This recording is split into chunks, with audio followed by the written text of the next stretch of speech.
the Within Orb podcast. Come get Within Orb.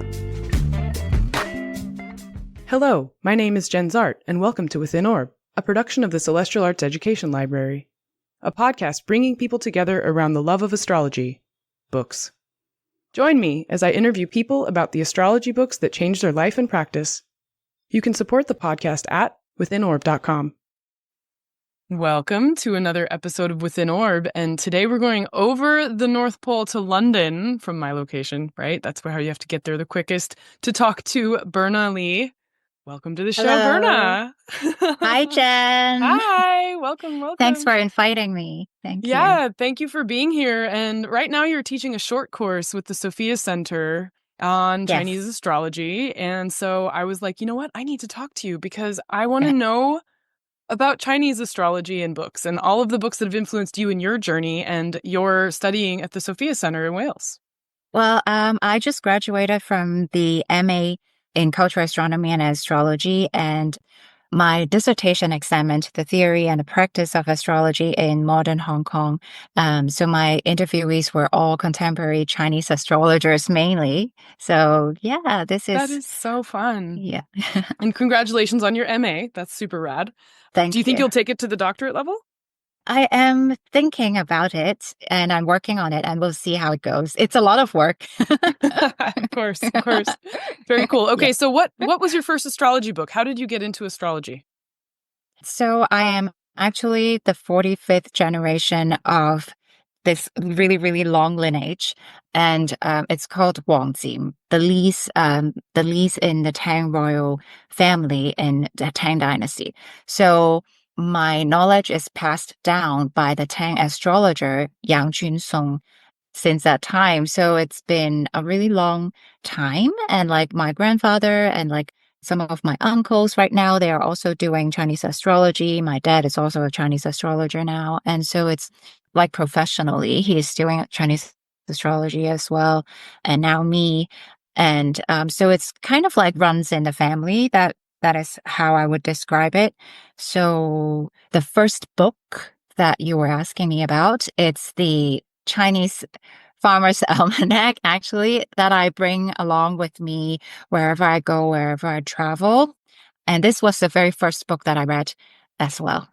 Okay, tell us more about this book. What makes a Chinese Farmer's Almanac different than a Farmer's Almanac? This Chinese Farmer's Almanac, it's written in Hong Kong, and it has a lot of thing about the community that is where I'm from. In the 40s, when the Chinese regime banned Chinese astrology and a lot of the Chinese traditions, a lot of astrologers and educators, they fled the region and then left to Hong Kong and Singapore, Malaysia, Taiwan, a lot of different places. And at the time, the Chinese calendar, like the almanac, it's one of the things that a lot of people have in common. Like we look at the dates with the Chinese Almanac, and we look at auspicious dates.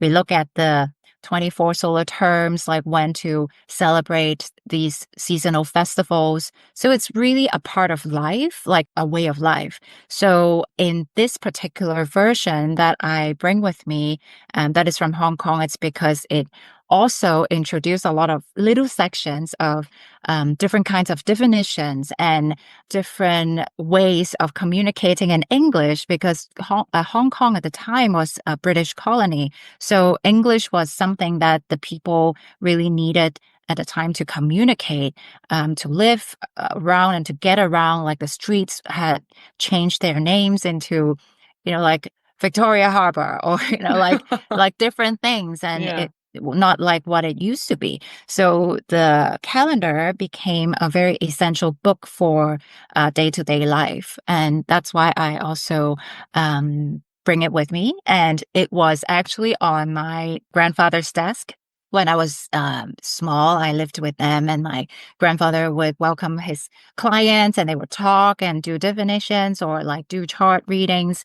And he always has one of these on the desk, and I would read it. And at the time, I wasn't really reading about picking an auspicious date. I was reading how do I say certain words in English, but with like a Chinese pronunciation. And I found that very amusing when I was younger. So yeah, that's how I started with the That's family amazing. and mostly. So when you were reading this, Mostly. did your grandfather also teach you the concepts that were in the astrological side of the almanac? Like you got to learn the animal names and as such, like how to use the different months and such? I think it was more like a language in the family. So Mhm. like he never really taught me like a lesson, like, oh, this is how you read it, or like what this is or what that is. But he would, when he reads it or like he sees client, I would also be just listening and looking at what he does. And just bit by bit, like I kind of like picks up here and there, but I never really sit down and like read a astrology book, that sort of thing, like when I was younger. And so yeah, it was more like a way that we talk. And then when he talks with my father or like my aunts, my uncles, sometimes they'll use these vocabularies here and there. And so like I kind of like pick up, oh, this kind of relates to that. And how do we work with the charts and all? Sure. Yes. Yeah. No, it's on. At what point did you realize astrology was something else? Because it sounds like you grew up immersed in it such that it's almost as though it would be like realizing that other people didn't have it around, right? That it somehow like, because it was so saturating your family conversation that it's like a fish in water kind of thing where you're sort of like, oh, that's water? I thought that's just how things were, you know? Hmm. I understand what you mean, but I think in Hong Kong, the culture, it's also a little different than in the West. That Chinese astrology, it's also a very important part of life. Like everyone kind of have a certain kind of base knowledge of like what's your zodiac sign, or like they will, like every year we have 24 the solar terms, we'll celebrate the seasonal festivals and we will have the rituals, and we just do it like our day-to-day life. So it's kind of everyone kind of immersed in that kind of water. But gradually, some of my friends or like some of the people in Hong Kong, because it was a colony, like obviously people just started to think that, oh, it's something that's old fashioned. It's not really something that I want to do. Like, this is what my mom used to do or my grandma used to do, and this is not me. And I don't want to do this. Like, it's superstitious.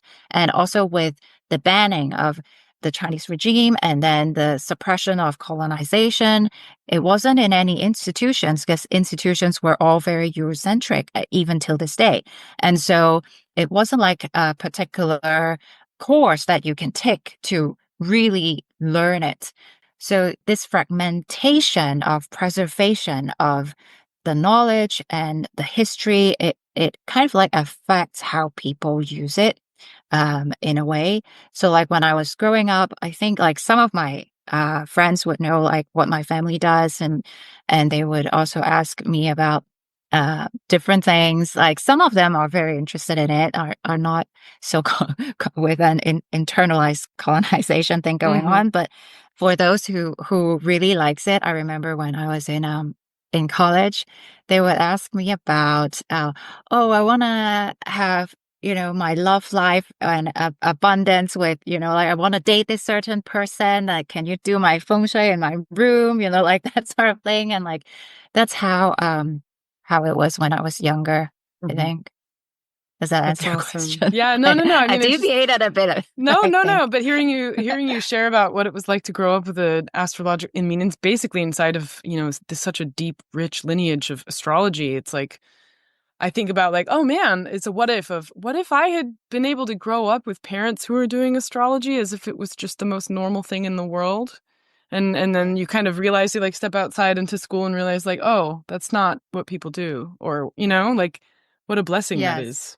Yes, yes. But in a way, that's not what people do because Sure. they're not like a school subject or anything Oh yeah. like legitimate. But that's what I do.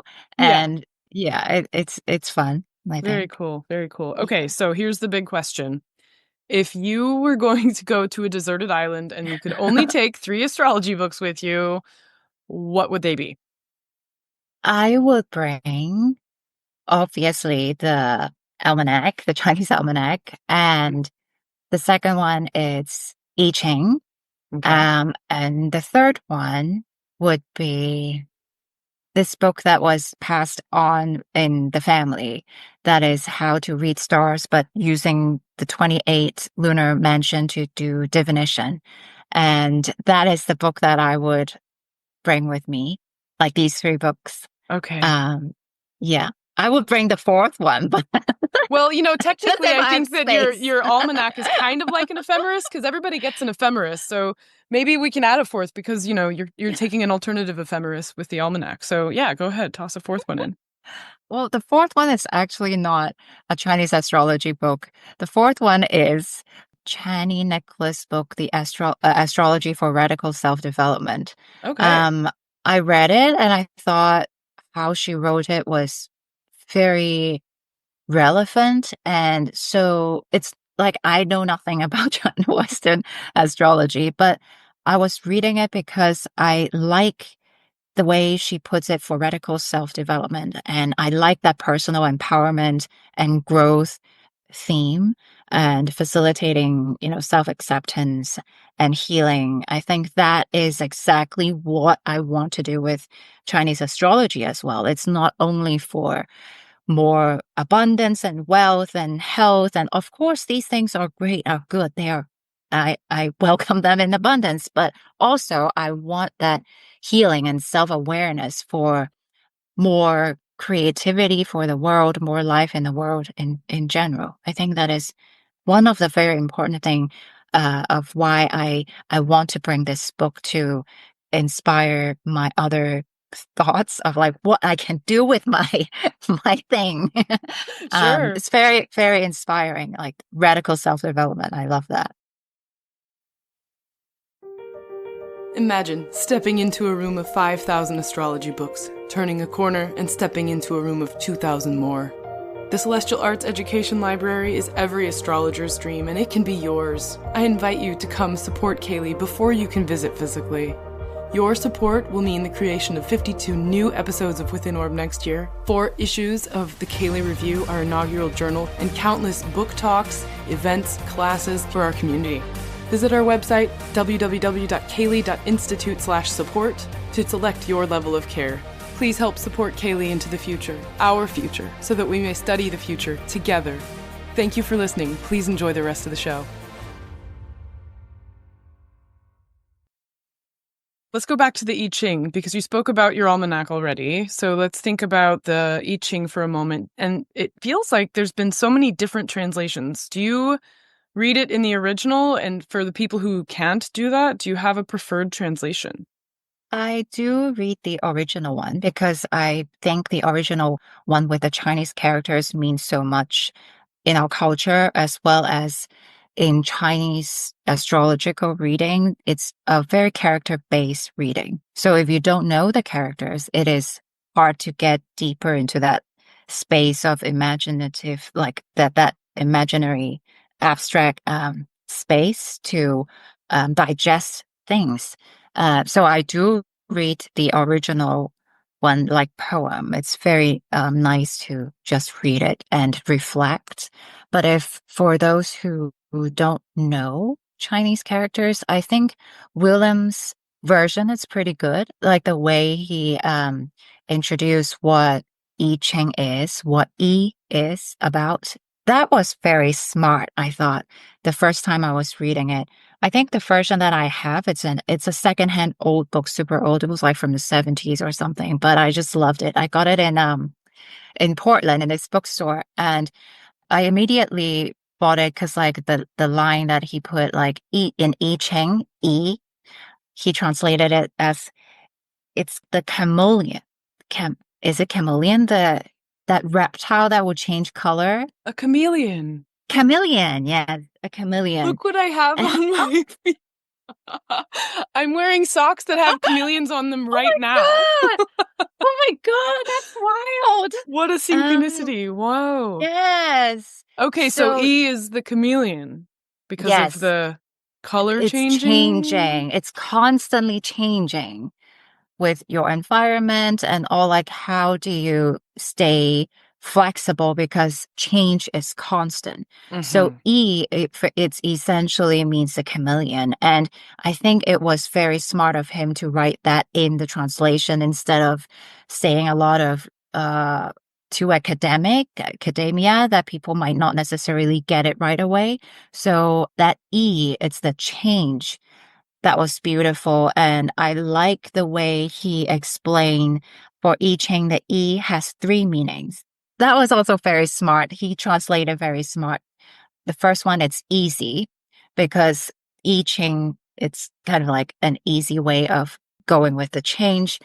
And then the change is constant, the second one. And then the third one is that change is powerful because we have change and it is inevitable, that it gives it power, that possibilities are unlimited. And I thought, like right now, I'm really just from my memory of what he was writing and with how I understand it to kind of rephrase it. But I remember like how he was putting it. It's just so easy to understand that I think for anyone who wants to get to know I Ching, not just for definition, but get to know the roots of it first before you get into the definition, it's important to know why we are doing this in the first place.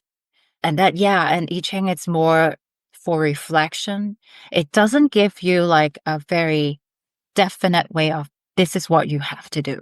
But then there is a direction and this is the possibility. And if you're doing this, this is the possibility. If you're not doing this, this is another possibility. It's like choose your adventure. Like, where do you want to go? And look at the different lines and the different lights. They're all very abstract. So you have to really read all of them and try to come up with what is it telling you in your particular situation. So I would bring an I Ching for that reason, for enjoyment and for reading it. And also because I Ching was originated from nature. The I Ching was written actually in 1046 BCE, 1046 BCE to 256 BCE within the Zhou Dynasty. And in Zhou Dynasty, before that, it was from the legendary Fuxi, which is like, we don't know when. It was like in the times of immemorial. That in the legend, that Fuxi, this legendary person, he looks at the skyline somewhere in China. And then he picks up like a stick and drew a line across. And that is the first line of dividing yin and yang. And so we have yin yang, and then gradually we were using I Ching for natural phenomena. So he came up with the yin yang with the different lines, like the dotted line and one full solid line for the yin and yang, and come up with the 8 natural phenomena, mainly fire, water, thunder, river, mountain, the earth, and heaven. And the 8 of all these natural phenomena forms the 8 different directions. And for him, it was really using for survival in the wild, like how to navigate. Where am I? I need to orient myself. And what's going to happen tomorrow? Like, is it going to be raining? Is it going to be thunder? Am I in danger? It's really all from that thing. So like, in a deserted island, I would need that to kind of like find my way first. And then gradually he developed into like a set of 3 lines into 8 directions or 8 categories. And that 8 categories later on in I Ching, it became the sexagenary cycle. So 64 thing, and then it's like it just grows and grows and grows, and then you use that as a definition of reading different things, different situations, and that's how it came about.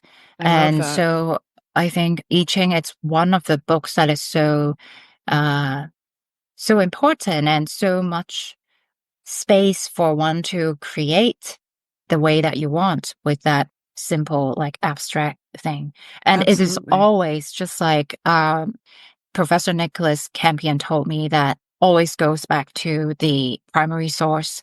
I think the primary source, like when you read it, it's as close as you could get. Then you can start from there. It's always better because like there are other versions of I Ching that was translated even from the Confucius, and that already you have some patriarchal in there, some, some other kind of culture that is kind of like tainted in the way they interpret it or like they Yeah. translate it.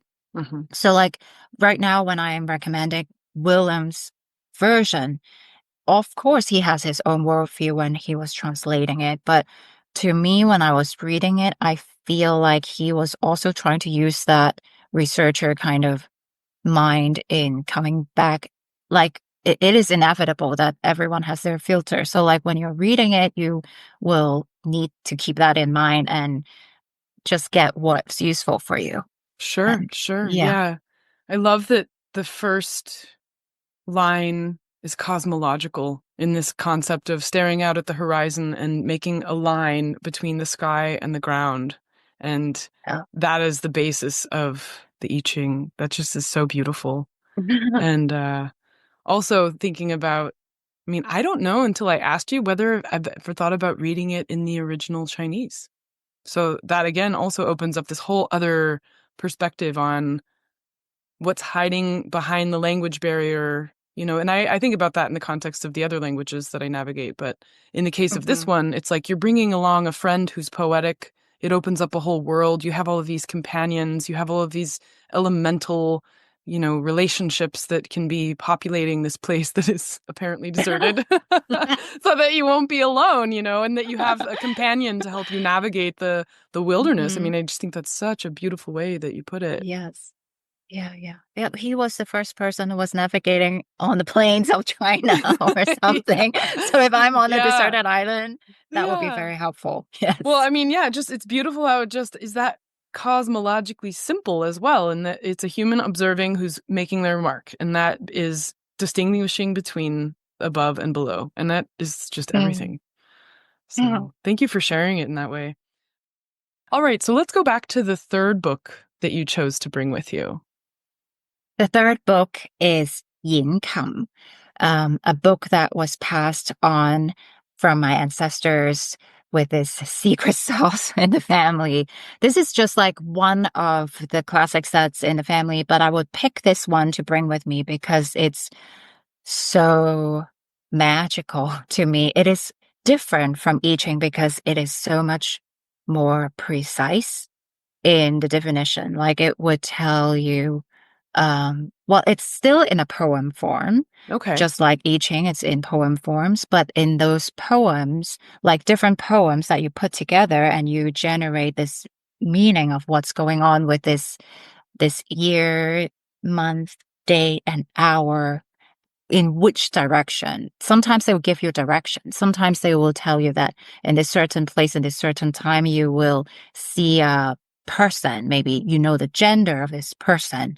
In this cultural context, it's more complicated than before, but they will give you like it's a woman, it's a man, or like what color, or what kind of sound, Amazing. music, or like a sensation, like there will be different lines of these hints that will be hidden in the poem, and then you have to digest it when you are calculating the certain things that you are asking me. That I'll have to calculate that, and then if it's a yes, then I will tell you at that particular time and where or when you will encounter this situation. Oh And my if it gosh. does, you let me know.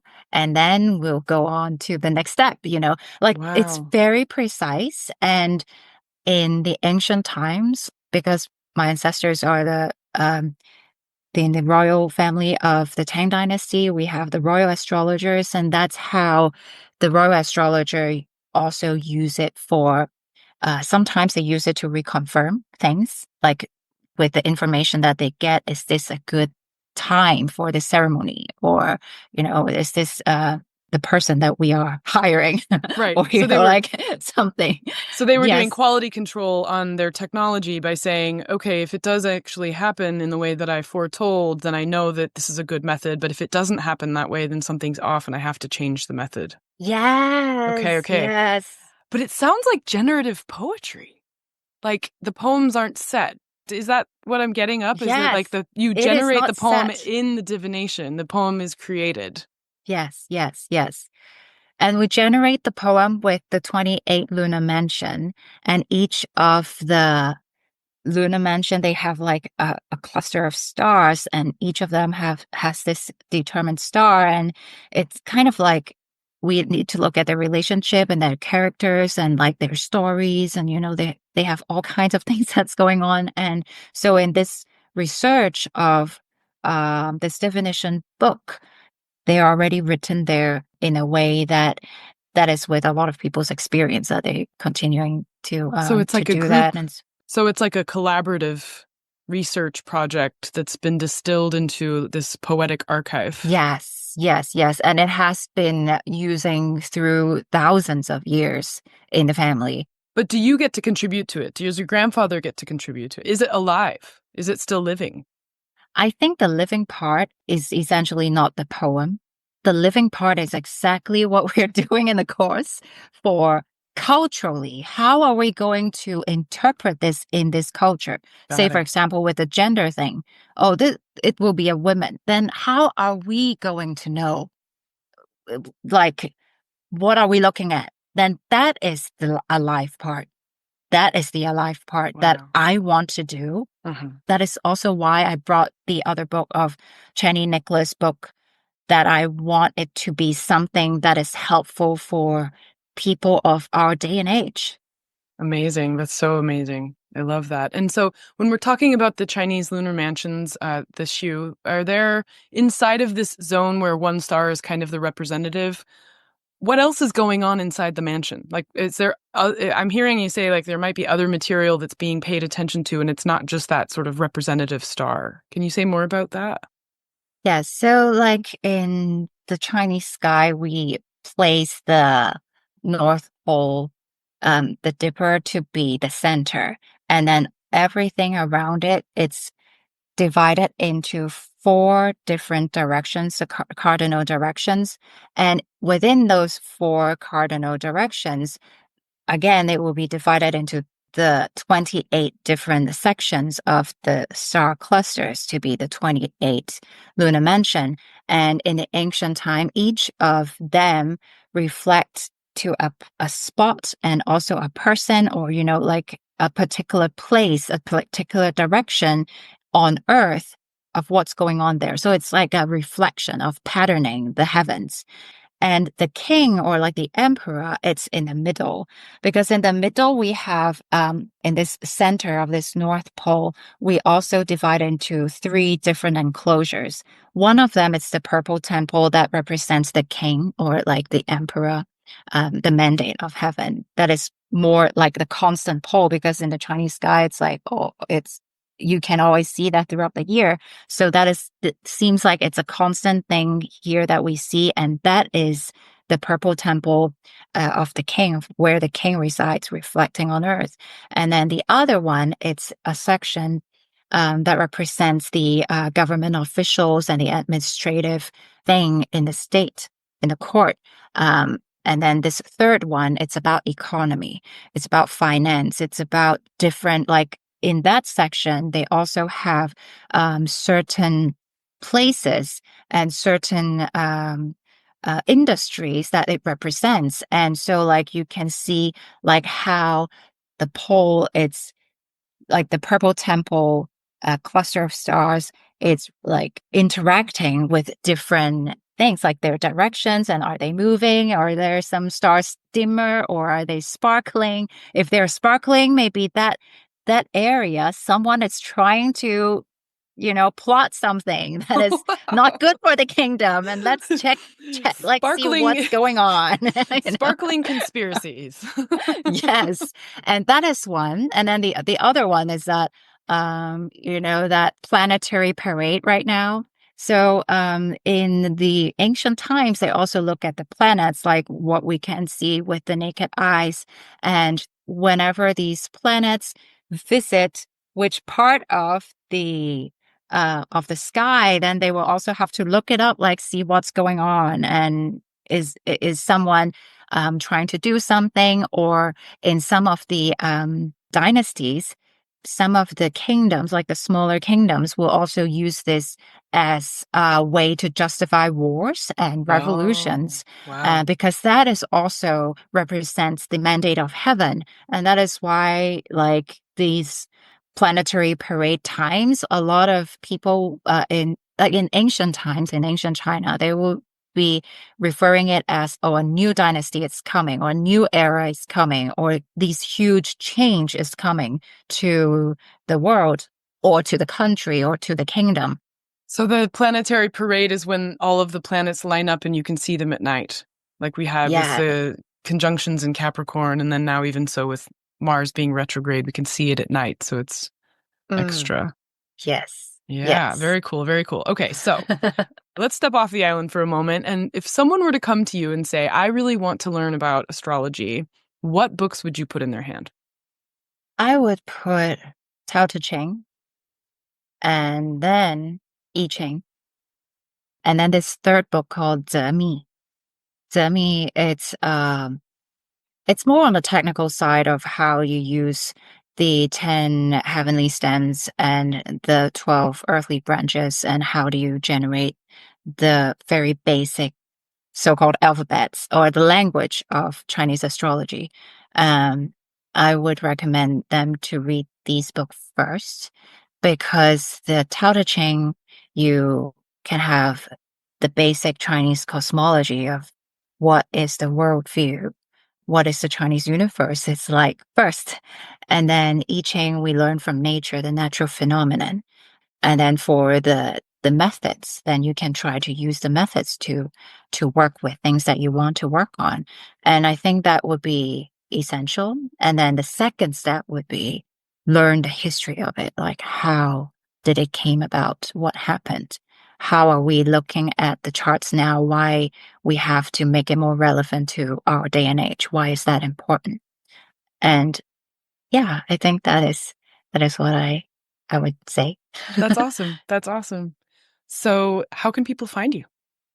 You can find me on my Instagram at Astromergency. It's my new account for feng shui, for Chinese astrology, and all these things that I want to share. And I hope you will enjoy the way that I talk to you about Chinese astrology and how to make it relevant to our day and age. And yeah, I hope you'll come join me in my class and learn more about Chinese astrology. Absolutely. And we'll have a link to that in the show notes. And also, I feel like I'd love to have you come to CAELi and maybe optimize a little bit, because I haven't applied feng shui to any of the way the books are laid out. And I bet if you come here, you'll be like, oh, Jen, you've got to put this over here and put that over there, Of course, But, anytime. Absolutely. Okay. Well, thank you so much for spending time with me today. And yeah, to be continued. Thank you, Jen. Thank you for inviting me. Thanks. Thank you for listening to Within Orb.